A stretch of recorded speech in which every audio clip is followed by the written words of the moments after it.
Assalamualaikum warahmatullahi wabarakatuh. Halo guru hebat, dimanapun kalian berada, semoga selalu diberikan kesehatan dan dalam lindungan Tuhan Yang Maha Esa. Nah, pada pertemuan kali ini saya akan membahas mengenai perjalanan pendidikan nasional di Indonesia. Silakan ambil posisi nyaman kalian untuk menikmati konten dalam video ini. So, tanpa berlama-lama lagi, mari kita mulai.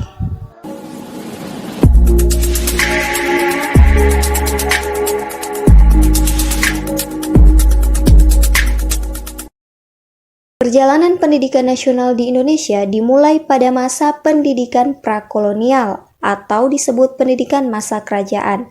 Pendidikan ini berlangsung dari abad 7 Masehi sampai 16 Masehi. Pada masa ini, pendidikan hanya difokuskan pada pengajaran agama, yakni agama Hindu, Buddha, dan Islam. Yang mana pendidikan ini diajarkan oleh wali, brahmana, maupun kiai. Selanjutnya, yaitu pendidikan kolonial atau pada masa penjajahan. Seperti yang kita ketahui, bahwa Indonesia pada saat itu dijajah oleh beberapa bangsa Eropa. Pendidikan dimulai pada masa penjajahan Portugis. Pada tahun 1536, Antonio Galvano, seorang penguasa Portugis, mendirikan sekolah-sekolah seminari. Sekolah seminari merupakan sekolah agama yang diperuntukkan untuk anak-anak dari pemuka-pemuka pribumi di Maluku. Kemudian pendidikan pada masa penjajahan Belanda. Tahun 1607 berdiri sekolah pertama di Ambon yang didirikan oleh VOC. Pembelajaran yang diberikan yaitu membaca dan menulis. Selanjutnya, pada tahun 1617 sekolah pertama didirikan di Jakarta. Sekolah tersebut memiliki tujuan untuk menghasilkan tenaga-tenaga kerja yang andal sehingga dapat dipekerjakan di administrasi dan gereja pada pemerintahan. Lanjut pada tahun 1854, beberapa bupati menginisiasi pendirian sekolah-sekolah kabupaten. Namun, tujuan dari pendirian sekolah ini hanya untuk mendidik calon pegawai, dan pada tahun ini pula lahirlah sekolah-sekolah Bumi Putra yang hanya mempunyai 3 kelas. Adapun rakyat hanya diajari membaca, menulis, dan menghitung seperlunya, dan hanya mendidik orang-orang pembantu dalam mendukung usaha dagang pemerintah Hindia Belanda. Sekolah Stovia merupakan sekolah pendidikan dokter yang berasal dari kalangan pribumi. Selanjutnya, pada tahun 1920 merupakan awal kebangkitan politik dan kesadaran akan pentingnya persatuan bangsa, ditandai dengan munculnya pergerakan seperti Budi Utomo dan beberapa tokoh yang bergerak di bidang pendidikan seperti Ki Hajar Dewantara, Dewi Sartika, R.A. Kartini, Ahmad Dahlan, dan tokoh-tokoh penggerak pendidikan lainnya. Yang selanjutnya, pada tahun 1922, lahirlah Sekolah Taman Siswa yang didirikan oleh Ki Hajar Dewantara di Yogyakarta. Taman Siswa hadir sebagai jiwa rakyat untuk merdeka dan bebas. Semua kalangan bisa bersekolah di Taman Siswa, baik dari golongan rakyat biasa maupun golongan ningrat.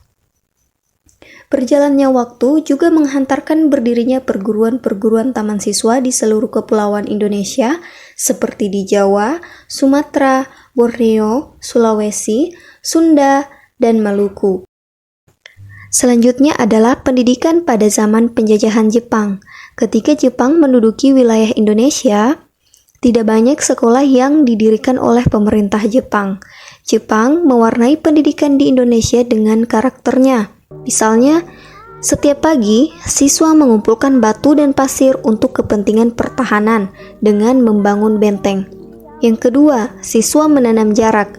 Biji jarak menghasilkan minyak dan minyak dari hasil biji jarak tersebut digunakan sebagai peralatan perang seperti senapan.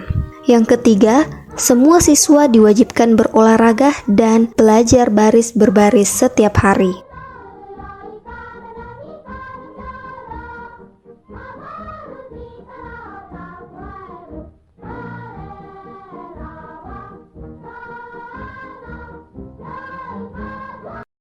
Yang selanjutnya adalah pendidikan era pasca kemerdekaan. Pada masa Orde Lama diawali dengan pasca kemerdekaan yang dipimpin oleh presiden pertama yaitu Insinyur Soekarno. Pada masa itu, Pendidikan di Indonesia masih melanjutkan apa yang telah diterapkan dahulu oleh Jepang dan menggunakan bahasa pengantar bahasa Indonesia. Media pembelajaran pada masa itu menggunakan buku-buku yang diterjemahkan dari bahasa Belanda ke dalam bahasa Indonesia yang sudah dilakukan sejak zaman Jepang.